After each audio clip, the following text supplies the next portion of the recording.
The dying light. The ground shook again. Commander Zara Velthani pressed her blue-scaled hands against the metal table and watched the lights flicker overhead. Dust fell from the ceiling of the underground command center like gray snow. She could hear the distant thunder of plasma cannons destroying what was left of New Sanctuary above them. "Commander, we lost another defense tower," reported her tactical officer, Lieutenant Kren. His young voice tried to stay steady, but Zara could hear the fear underneath. "That makes 7 towers down today." Zara looked at the display screen. Red dots marked where enemy forces were moving closer to their position. The green dots that showed their own defenses were getting fewer and fewer. Only 12 green dots remained out of the 40 they had started with 3 months ago. "How much ammunition do we have left?" she asked. Lieutenant Kren checked his datapad. "At current usage rates, maybe 2 days. 3 if we are very careful with our shots." 2 days. Zara closed her eyes for a moment. They had been sending distress signals for 4 months now. Every day she hoped to see friendly ships dropping out of hyperspace to help them. Every day she was disappointed. The Vorthak hegemony had come to their small colony world like a plague. Their black ships had appeared without warning, demanding surrender. When the colonists refused, the Vorthak had started their slow, methodical destruction of everything the Cathari had built here. New Sanctuary was supposed to be a peaceful place. The 1,000 colonists were mostly scientists studying the planet's unique plants, farmers growing food, and their families. They had some basic defense systems, but nothing that could stop a real military force. The Cathari Council had said this sector was safe. They had been wrong. "Commander," called Sergeant Mora from across the room. She was monitoring communications. "The evacuation ships, we just lost contact with the last one." Zara felt something cold settle in her stomach. "Lost contact? What happened?" "Vorthak fighters found them trying to reach the jump point." "The ships." Mora stopped talking and looked down at her console. "There are no survivors." The command center went quiet except for the distant sound of explosions. Zara thought about the families who had been on those ships. Children who would never grow up. Parents who had trusted her to keep them safe. "So we are alone," said Lieutenant Kren quietly. "We have always been alone," Zara replied. "The Council wrote us off the moment the Vorthak arrived. We are too far from their main worlds, too small to matter." She walked to the main display and studied the tactical situation. The Vorthak ground forces were 3 days away from overrunning their position. Their commander, General Thaxmore, was known for taking his time. He liked to let fear work on his enemies before the final attack. "What are your orders, Commander?" asked Sergeant Mora. Zara looked around the room at her people. Young Lieutenant Kren, who had graduated from the academy just 2 years ago. Sergeant Mora, who had been a farmer before the attack started. Engineer Dalton, who kept their computers running while the world fell apart around them. All of them. Looking at her for answers she did not have. "We keep fighting," she said finally. "We make them pay for every meter of ground. We protect the civilians as long as we can." The lights flickered again as another explosion shook the complex. Somewhere in the tunnels below them, 800 colonists waited in the emergency shelters. They had food and water for maybe a week. After that, Zara pushed the thought away. She had to focus on now, not what might happen later.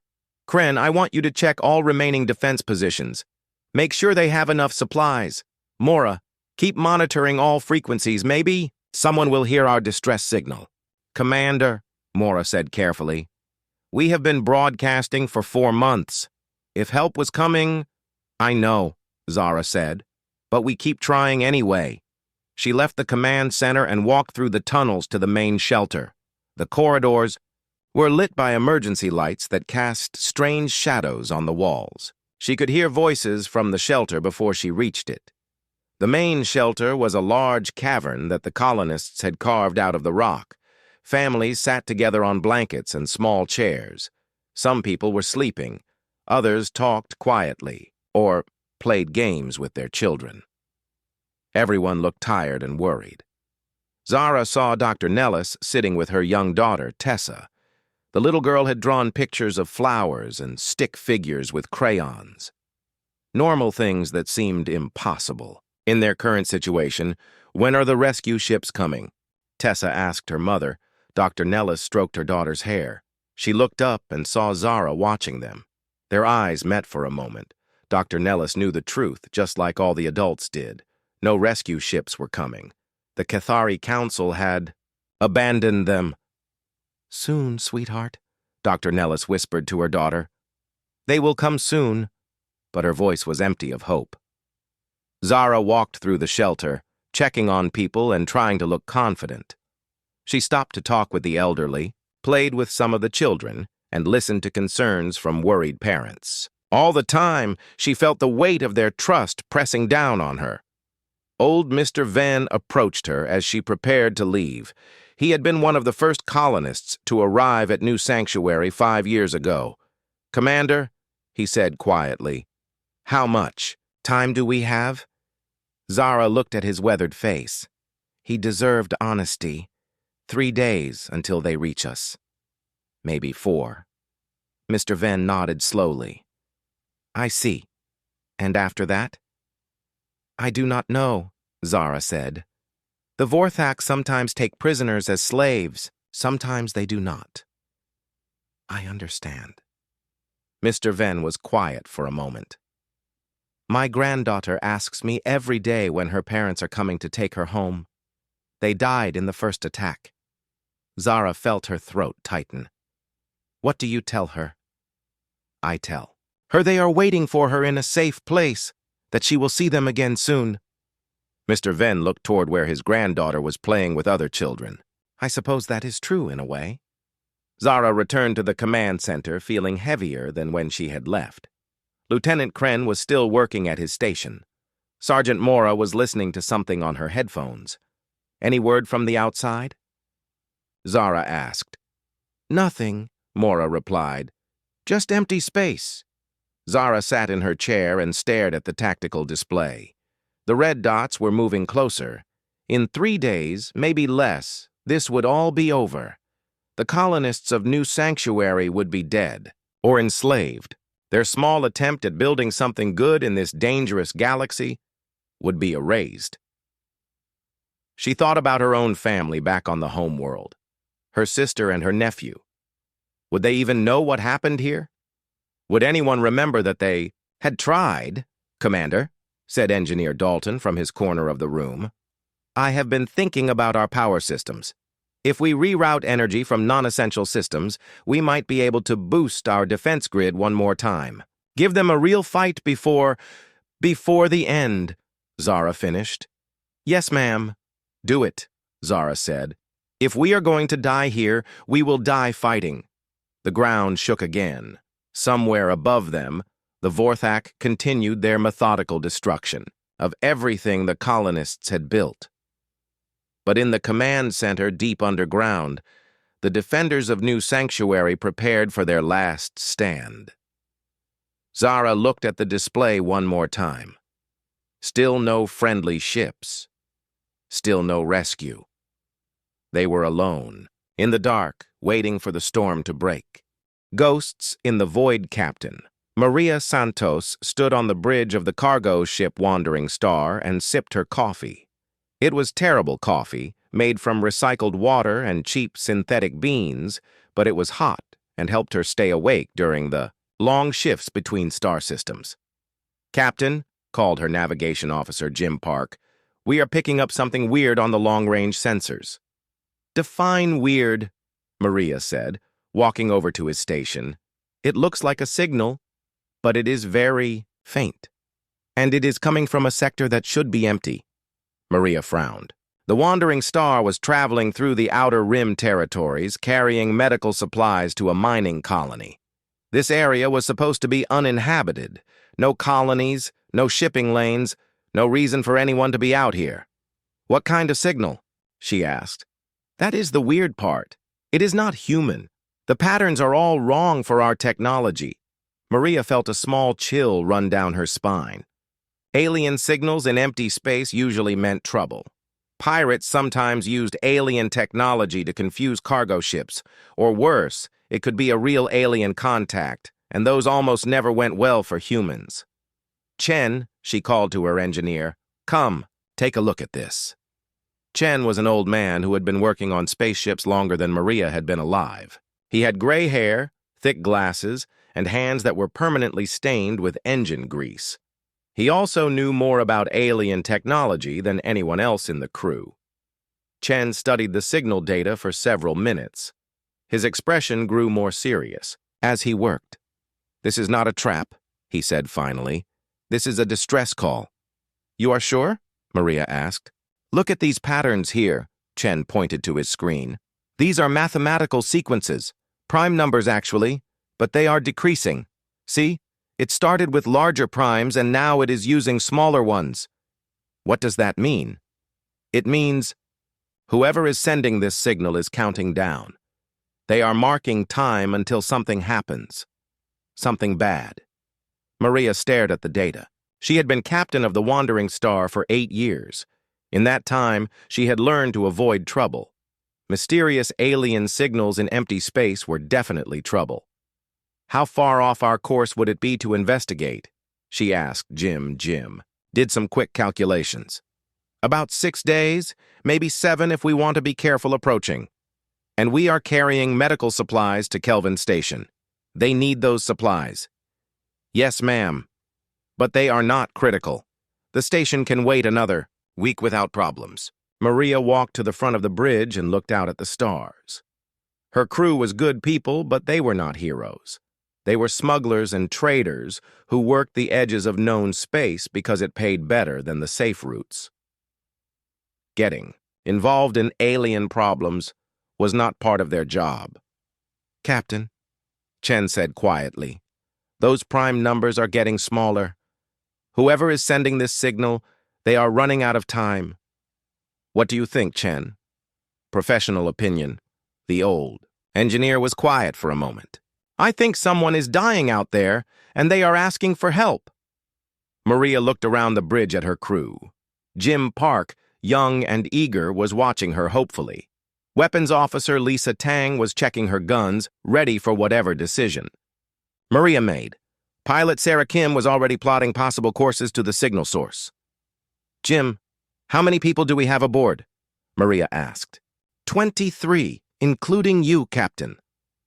"And this alien signal could be from how many people?" "No way to know. Could be one person. Could be thousands." Maria made her decision. "Sarah, set course for the signal source. Maximum safe speed." "Yes, ma'am." Sarah's fingers danced over her controls. "Jim, keep monitoring that signal. I want to know if anything changes." "Captain," Lisa said from her weapons station, "are we sure this is a good idea? We do not know what we are flying into." "No, we do not," Maria admitted. "But Chen is right. Someone is asking for help." It took them 5 days to reach the source of the signal. What they found there made Maria's stomach turn. The system had 3 planets and a small yellow star. The second planet showed signs of intelligent life, cities, energy sources, agriculture. But it also showed signs of attack. Explosions were visible from orbit. Parts of the planet's surface were burning. "Jesus," whispered Sarah. "What happened down there?" "There," Jim said, pointing to his display. "Alien ships in orbit. A whole fleet of them." Maria counted the enemy vessels. 37 warships surrounding the planet like vultures. They were sleek black ships with strange designs that hurt to look at directly. "Any identification on those ships?" she asked. "Negative, but they are definitely military. Heavy weapons, thick armor. This is a full invasion. Force. And the planet? The signal is coming from the surface, from what looks like a small settlement on the northern continent." Maria studied the tactical display. Her cargo ship had some weapons, but nothing that could fight a real warship. If those black ships noticed them, the Wandering Star would be destroyed in seconds. "Chen, can you boost our passive sensors?" I want to know what is happening down there without getting too close. For the next several hours, they gathered information. The picture that emerged was grim. The alien fleet belonged to something called the Vorthak hegemony. They had been bombarding the planet for months. The settlement sending the distress signal was the last pocket of resistance. Those are Kethari ships, Chen said, pointing to some wreckage floating in orbit. I recognize the designs from the database. They are peaceful people, scientists, and farmers mostly. And the Vorthak? Military conquest species.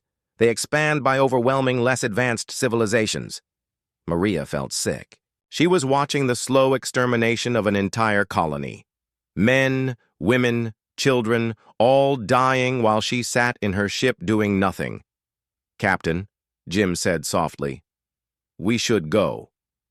There is nothing we can do here. Maria knew he was right.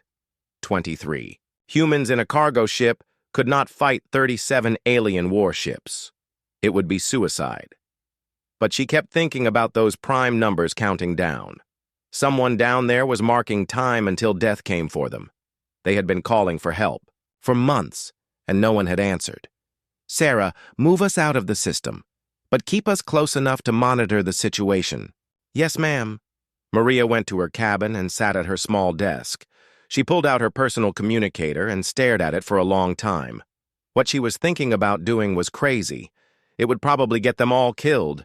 It would definitely ruin their smuggling business. But she could not stop thinking about those people on the planet, waiting to die, alone. She started typing messages. The first went to her old friend Captain Torres, who ran security for a mining company. The second went to Admiral Morrison, who had served with her father in the Earth Defense Force. The third went to every contact she had built over 8 years of trading in the Outer Rim. The message was simple. There are innocent people dying. In the Kepler 442 system, the Vorthak hegemony is exterminating a Kethari colony. We are going to try to help them. If you can spare ships and weapons, meet us there. If you cannot come, please pass this message to someone who might. She stared at the message for 10 minutes before sending it. Once she pressed that button, there would be no going back. Maria pressed send. Chen, she called over the ship's communication system. I need you to start working on weapons upgrades. We are going to need everything we can get. Captain, Chen's voice came back. Are we really going to fight those warships? Not yet, but if help comes, we are going to be ready. Maria looked out her small cabin window at the stars. Somewhere out there, her messages were traveling at light speed toward human space. In a few days, she would know if anyone was crazy, enough to answer her call. In the meantime, she had to figure out how to keep herself and her crew alive long enough to make a difference. The gathering Storm Admiral James Morrison was eating breakfast in his quarters aboard the heavy cruiser Defiance when the message arrived. He was reading routine reports about patrol schedules and supply requests, trying to make the paperwork. Side of command less boring with good coffee and fresh fruit. His communication officer knocked on his door. Admiral, you have a priority message from an unknown sender. It came through civilian channels, but it mentions your name specifically. Morrison frowned. He did not get many personal messages through military channels, and civilian messages almost never reached him directly. Put it through to my personal terminal. The message was short and unsigned, but Morrison recognized the name immediately. Maria Santos. He had served with her father, Captain Eduardo Santos, 15 years ago. Eduardo had died saving Morrison's ship from pirate attack. Morrison had promised to look after Maria if she ever needed help. He read the message 3 times.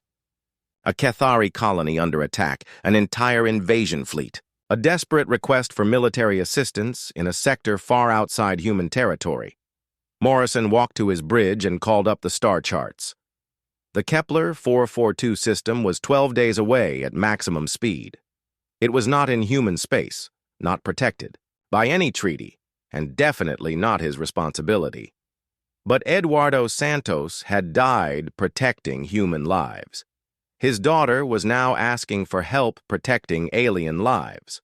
Morrison found himself thinking about duty, honor, and the promises people make to the dead.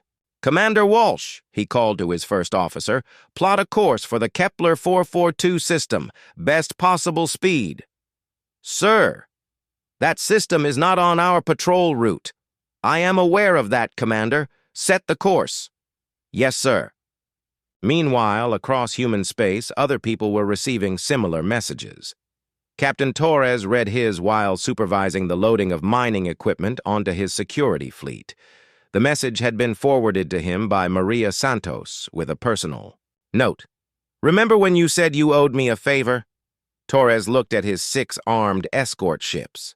They were designed to fight pirates, not military fleets. But Maria had saved his convoy from raiders 2 years ago. He owed her. "Change of plans," he told his crews. "We are going on a rescue mission." On the rim world of New Texas, retired Colonel Sarah Chen was training civilian pilots when she received Maria's message. Chen had left the military after 20 years of service, tired of politics and paperwork. Now she ran a small flight school and tried to forget about wars. But the message reminded her why she had joined the military in the first place: to protect people who could not protect themselves. "Listen up," she told her students. "Class is canceled. Anyone who wants to volunteer for a dangerous mission, meet me in the hangar. Bring your ships." The responses came faster than Maria had expected.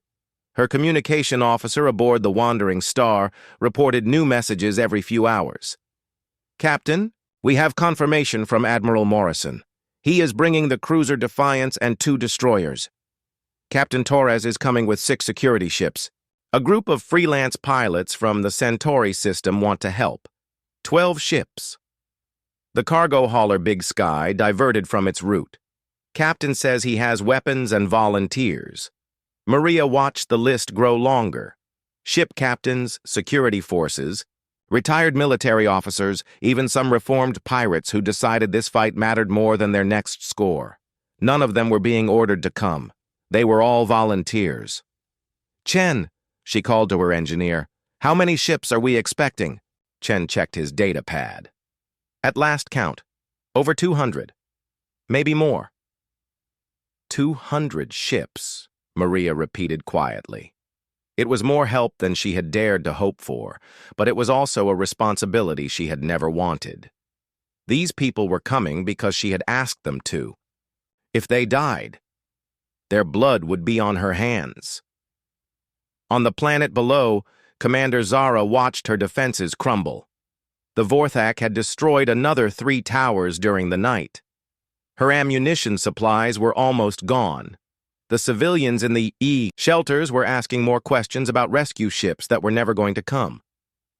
"Commander," Lieutenant Kren said, "our last satellite detected something at the edge of the system. More Vorthak ships?" "No, ma'am. These are different, smaller, and they are staying back, not approaching the planet." Zara felt a small spark of hope, quickly crushed by experience. "Probably scavengers waiting to pick through the wreckage when we are gone." But she kept watching the sensor readings anyway. Admiral Morrison arrived first, dropping out of hyperspace with his 3 ships in a defensive formation. What he saw made his blood run cold. The Vorthak fleet was enormous, positioned around the planet like a siege wall. Explosions were visible on the surface where the bombardment continued. "Communications. Try to raise any surviving defenders on the planet." "Working on it, sir." "Wait. I have something. Very weak signal from the northern continent." "Put it through." The voice that came through the speakers was tired and strained, but clearly intelligent. "Unknown ships. This is Commander Zara Velthani of the new sanctuary colony. Please, identify yourselves." "Commander, this is Admiral Morrison of the Earth Defense Force. We received your distress signal. Help is coming." There was a long pause before Zara responded. "Admiral, you must leave immediately. The Vorthak fleet will destroy you. There are too many of them." "Commander, how many people are you defending down there?" 800 civilians. Maybe 50 military personnel still able to fight. Morrison looked at his tactical display. 850 people against a fleet designed to conquer worlds. It should have been hopeless. But Morrison had learned something during his years of military service. Sometimes the right thing to do was also the most dangerous thing to do. Commander, hold your position. Reinforcements are arriving. Over the next 18 hours, ships continued to drop out of hyperspace. Morrison watched his improvised fleet grow from 3 ships to dozens, then to over 100. Cargo vessels with jury-rigged weapons, mining ships carrying asteroid-cracking explosives, security escorts with military-grade shields, even a few genuine warships brought by other active-duty officers who had received Maria's message. Each new arrival reported to Morrison for orders. He found himself commanding the strangest fleet in human history, a collection of volunteers united only by the belief that good people should not die alone. Captain Santos brought the Wandering Star directly to Morrison's flagship. "Admiral, permission to come aboard." "Granted, Captain." Maria met Morrison in his ready room. She was younger than he had expected, with dark hair and serious eyes that reminded him strongly of her father. "Captain Santos, this is quite a situation you have created." "Yes, sir. I am sorry to drag you into this. Do not apologize. Your father would be proud." Morrison pulled up the tactical display. "Now, let me understand our situation. 37 Vorthak warships, heavily armed and shielded. We have how many ships now?" 214 at last count. More are still arriving. Morrison studied the numbers. In a conventional battle, they would lose badly. The Vorthak ships were individually more powerful than anything in his volunteer fleet. But this would not be a conventional battle. "Captain, I need to ask you something. These volunteers, will they follow orders, even dangerous ones?" "Admiral, every person in this fleet came here knowing they might die. They are not here for glory or profit. They are here because it is the right thing to do." Morrison nodded slowly. "Then we have something the Vorthak do not expect." "What is that, sir?" "People who are willing to do whatever it takes." On the planet's surface, Commander Zara received another message from the mysterious human ships. "Commander, this is Admiral Morrison. We now have sufficient forces to engage the Vorthak fleet. Prepare your people for ground support operations." Zara looked at Lieutenant Kren in disbelief. Did he say sufficient forces against the entire hegemony fleet? "That is what he said, Commander." For the first time in months, Zara allowed herself to hope. She did not know what kind of fleet the humans had assembled, but they sounded confident. Maybe, somehow, help really had arrived. In orbit above them, Admiral Morrison addressed his volunteer fleet over an open channel. "All ships, this is Admiral Morrison. In 6 hours we are going to attack a fleet that outnumbers and outguns us. Some of you will not survive this battle. But 800 innocent people are counting on us to try." He paused, looking around his bridge at his crew. "We are not here as soldiers of Earth. We are here as human beings who will not watch good people die. All ships, prepare for battle." Thunder and Lightning General Thaxmore stood on the bridge of his flagship and watched the human fleet organize itself for battle. The alien ships moved in strange patterns, not following any tactical doctrine he recognized, some grouped together in tight formations, others spread out across space like scattered seeds. A few large cargo vessels hung back while smaller, faster ships darted between the main groups. "Analysis," he commanded his tactical officer. "The humans have 223 ships, General. Most appear to be civilian vessels with minimal weapons. Only 12 ships register as genuine military craft." Thaxmore clicked his mandibles in what passed for Vorthak laughter. "They send cargo haulers and mining ships against the hegemony fleet? These humans are either very brave or very stupid. Probably both, sir. Signal the fleet. We will destroy them quickly, then return to finish the planet. This distraction has gone on long enough." But as the Vorthak moved into attack formation, something strange happened. The human fleet did not arrange itself for a traditional space battle. Instead, the ships spread out in all directions, forcing the Vorthak to split their attention across multiple targets. Admiral Morrison watched the enemy fleet react to his deployment. All ships, remember the plan. We are not trying to outfight them. We are trying to outthink them. The battle began when a squadron of Vorthak fighters launched missiles at the closest human ships. Morrison expected his volunteer captains to scatter and retreat. Instead, Captain Torres led his mining vessels directly toward the incoming missiles. "Torres, what are you doing?" Morrison called over the communication channel. "Something we learned fighting asteroid pirates, Admiral." "Watch this." Torres's ships released their mining charges, explosives designed to break apart asteroids. The charges detonated in the path of the Vorthak missiles, creating a wall of shrapnel and energy that destroyed most of the incoming weapons. "Clever," Morrison admitted. "All mining ships, follow Torres's lead." The Vorthak general was less impressed. "What are they doing?" "That is not a recognized defensive pattern." "Unknown, sir.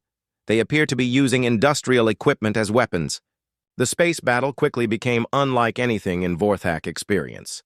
Human cargo ships used their large engines to ram Vorthak fighters at high speed. Mining vessels dropped asteroid chunks onto enemy formations from above. Even civilian yachts contributed by using their small size and speed to confuse enemy targeting systems. Captain Santos led a group of cargo haulers in what she called a freight train attack, linking their ships together and using their combined mass to punch through. "Vorthak defensive screens." "Santos, you are insane," Morrison told her as her improvised battering ram smashed into a Vorthak destroyer. "Probably, Admiral, but it is working." The Vorthak found themselves fighting an enemy that broke every rule of space combat.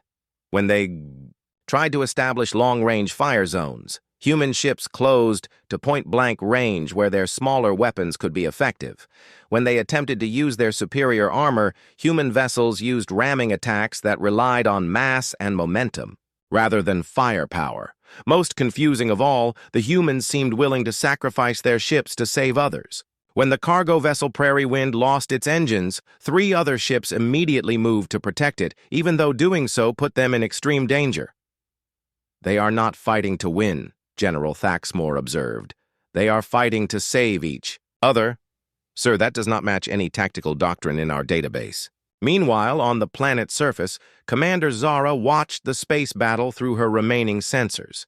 Explosions lit up the darkness as ships from both sides were destroyed, but somehow the humans were holding their own.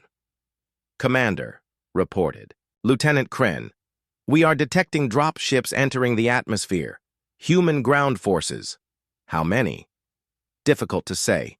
They are coming down all over the continent. Not just military assault craft, some look like civilian shuttles and escape pods." Zara felt her heart skip a beat. The humans were not just fighting in space.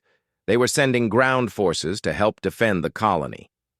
The first human soldiers. Zara introduced themselves by running directly into a firefight with Vorthak infantry. Sergeant Mike Taylor of the Earth Marine Corps had volunteered for this mission along with 200 other off-duty soldiers. "Ma'am," he said to Zara between bursts of gunfire.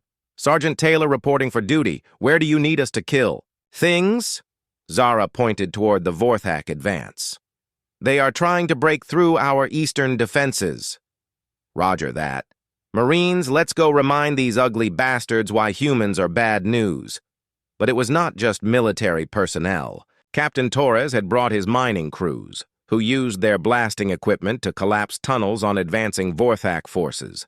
Retired Colonel Chen led a group of civilian pilots who used their shuttles to evacuate wounded defenders. Even Merchant. Spacers grabbed weapons and joined the fighting. The Vorthak ground forces, like their space fleet, found themselves facing tactics they did not understand. Humans did not fight defensive battles from fixed positions. They moved constantly, appeared where they were not expected, and seemed to prioritize saving lives over gaining territory. "These humans fight like madmen," complained a Vorthak field commander over the radio. "They charge positions they cannot possibly take." But they are taking them, his superior pointed out. In space, the battle was reaching its climax. The Vorthak had destroyed nearly half the human fleet, but they had lost 8 ships of their own and suffered damage to many others. More importantly, they were running low on ammunition while the humans seemed to have an endless supply of improvised weapons. Admiral Morrison's flagship Defiance was heavily damaged, but still fighting. Captain Santos brought the Wandering Star alongside to transfer supplies. "Admiral, we cannot keep this up much longer," she said over the communication link. "I know. But look at your sensors, Captain." Santos checked her displays and gasped. The Vorthak fleet was withdrawing.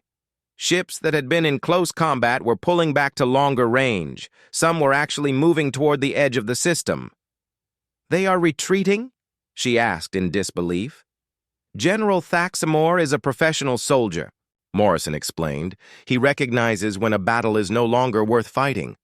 On the Vorthak flagship, General Thaxamore was indeed reassessing the situation. His tactical officer provided a grim report.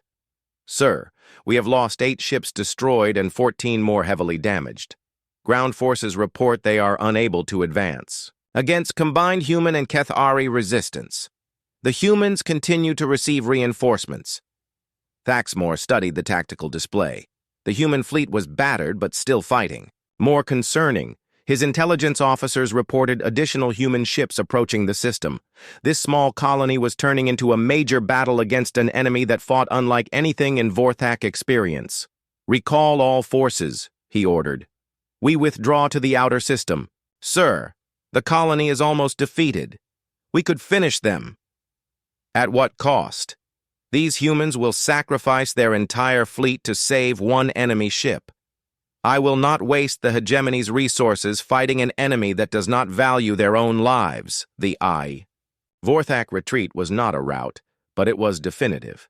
Their ships pulled back beyond the orbit of the outermost planet and began preparing for hyperspace jump. On the planet's surface, Commander Zara stood beside Sergeant Taylor and watched Vorthak forces boarding their transport ships. "They are leaving," she said, hardly believing it. "Yes, ma'am. Ugly bastards know when they are beat." Zara looked around at the mixed group of humans and Kethari who had fought together to defend the colony. They were tired, dirty, and many were wounded, but they were alive. "Sergeant, why did you come here? This is not your world. These are not your people." Taylor checked his rifle and looked out at the departing enemy ships. "Ma'am, when good people are in trouble, it does not matter what planet they are from." In orbit, Admiral Morrison received the final casualty reports. 97 human ships had been destroyed or severely damaged. Over 300 volunteers had been killed in the fighting, but New Sanctuary still stood. 800 Kethari civilians were safe. The Vorthak hegemony had learned that some fights cost more than they were worth. Captain Santos joined Morrison on the bridge of the Defiance. "Admiral, what happens now?" Morrison looked out at the mixed fleet of human and alien survivors. "Now, we help them rebuild, and we make sure this never happens again." After the storm 3 days after the battle, Commander Zara stood in what used to be the main square of New Sanctuary. The Vorthak bombardment had destroyed most of the buildings, but humans and Kethari worked together to clear the rubble and start rebuilding. She watched a human engineer named Roberts working alongside her own people to repair the water treatment plant. Roberts had arrived on a cargo ship and had no formal military training, but he knew how to fix things. When Zara asked him why he stayed to help rebuild instead of returning to his ship, he just shrugged. "Job is not finished yet," he said. "These people need clean water." Dr. Nellis approached Zara with her daughter Tessa. The little girl carried a new drawing, stick figures of humans and Kethari standing together under a yellow sun. "Commander," Dr. Nellis said, "Admiral Morrison would like to speak with you. He is in the temporary command center." Zara found Morrison studying reconstruction plans with Captain Santos and several other human officers. The Admiral looked tired but satisfied. Commander Velthani, please join us. We are discussing long-term security for the colony. Security? Zara asked. The Vorthak are gone. For now, Morrison said. But they might return, or other hostile forces might see New Sanctuary as an easy target. Captain Santos spread out a star chart on the table. We have been talking with our government. Earth is prepared to establish a permanent patrol route through this sector. Not a military occupation, just regular visits to make sure everyone is safe. Zara felt overwhelmed. Admiral, I do not understand. Why would humanity commit resources to protecting our small colony? We offer nothing in return. Morrison exchanged glances with Santos. Commander, may I ask you a personal question? Of course. Do you have family? I have a sister and a nephew on the homeworld. If they were in danger, would you risk your life to save them? Without hesitation. Even if it cost you everything you owned? Yes. Morrison nodded. That is how humans think about innocent people in danger. It does not matter if they are family, friends, or complete strangers. When someone needs help, we help. Zara stared at him. That makes no sense from a strategic perspective. You gain nothing. We gain the knowledge that we did the right thing, Santos said quietly. Sometimes that is enough. Later that day, Zara walked through the refugee shelters with Sergeant Taylor. The human soldier had stayed behind with 50 volunteers to help with security during the reconstruction. He was teaching Cathari children how to play a human game called soccer. Sergeant, can I ask you something? Sure, Commander. When you first arrived here, I asked why you came. You said it was because good people were in trouble. But there must be good people in trouble all over the galaxy. How do you choose who to help? Taylor thought about this while watching the children play. Commander, you remember that first night when the Vorthak were shelling the colony? Yes. I was on my ship, listening to the radio chatter from your defenders. Your people were scared, outnumbered, and probably going to die. But you know what I heard? What? Not one person suggested surrendering to save themselves. Not one person said maybe they should abandon the civilians to escape. Every single transmission was about protecting other people. Taylor picked up the soccer ball and tossed it back to the children. That is how we choose, Commander. We help people who are worth helping. Meanwhile, across the galaxy, news of the Battle of New Sanctuary was spreading. The Cathari Council convened an emergency session to discuss the human intervention. Council leader Morthak addressed the assembly. The humans have shown us something we had forgotten. When our own people were dying, we wrote them off as acceptable losses. But strangers from another species risked everything to save them. What do you propose? Asked another council member. I propose we learn from this. No more abandoned colonies, no more acceptable losses. If humans can risk their lives for our people, we can risk our resources for our own. The Vorthak hegemony was having its own discussions. General Thaxmore stood before the High Command, delivering his report on the failed conquest of New Sanctuary. The humans fight differently than any species we have encountered, he explained. They do not follow standard tactical doctrine. They prioritize saving lives over winning battles. They are willing to sacrifice valuable resources for no strategic gain. And your recommendation? Asked the Supreme Commander. Avoid unnecessary conflicts with human space. These creatures are unpredictable, but the most important conversations were happening in the small cantina that had been set up in New Sanctuary's temporary town center. Humans and Cathari sat together, sharing stories and planning for the future.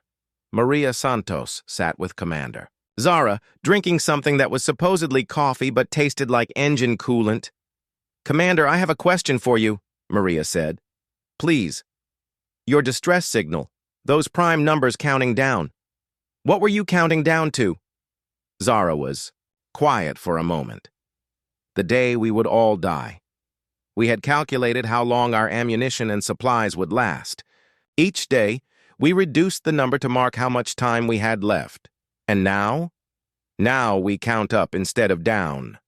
How many days we have been free. How many days we have been alive. Zara looked around the cantina at humans and Cathari working together. Today is day 4, Maria smiled. Day 4 of what?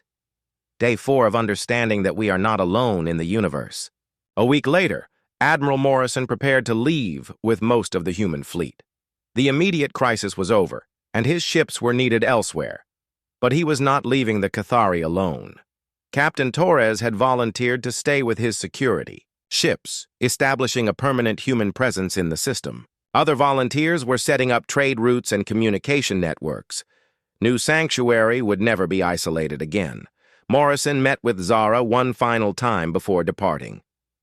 Commander, my government wants to establish formal diplomatic relations with the Cathari Council. This rescue mission has shown both our peoples that we can work together.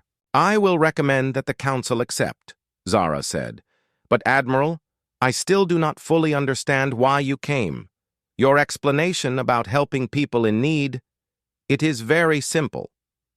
The best truths usually are, Morrison replied. As Morrison's ship prepared to jump to hyperspace, he received one final message from New Sanctuary. It was from little Tessa, Dr. Nellis's daughter. She had learned enough human writing to send a short note. Thank you for coming when we called. We will do the same for someone else someday. Morrison smiled and showed the message to Captain Santos, who was returning to Earth with him. What do you think, Captain? Did we do the right thing? Santos looked at the message from the child whose life they had saved.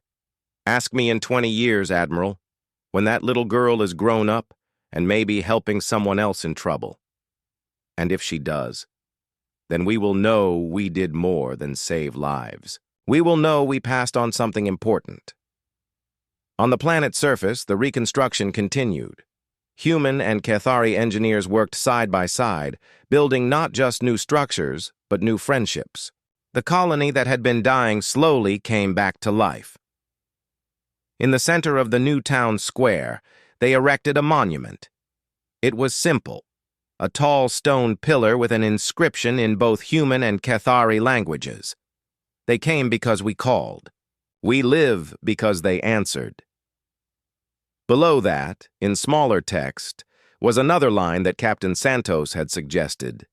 We will do the same for others. Commander Zara visited the monument every evening. Sometimes she brought reports to work on. Sometimes, just thoughts to think about. Tonight she was not alone. Sergeant Taylor joined her, along with Dr. Nellis and several other survivors. Commander, Dr. Nellis said, Tessa has been asking me something. She wants to know if the humans will really come back if we need help.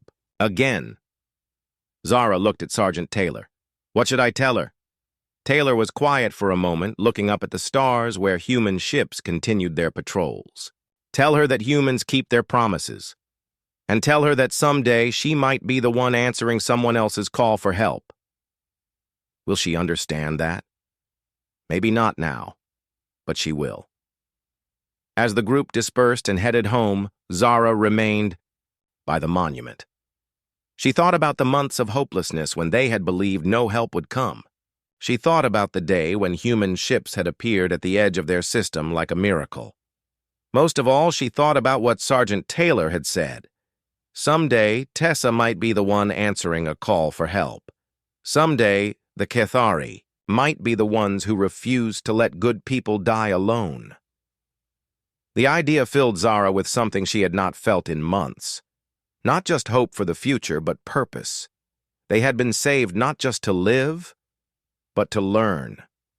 To become the kind of people who would cross space to help strangers. She looked up at the stars one more time before heading home. Somewhere out there, human ships continued their patrols, making sure no one had to face the darkness alone. And somewhere else, other people might be counting down prime numbers, marking time until death came for them. But now they knew something. That New Sanctuary had learned. In this vast, dangerous galaxy, there were people who would come when you called for help. All you had to do was be worth saving. and everyone was worth saving.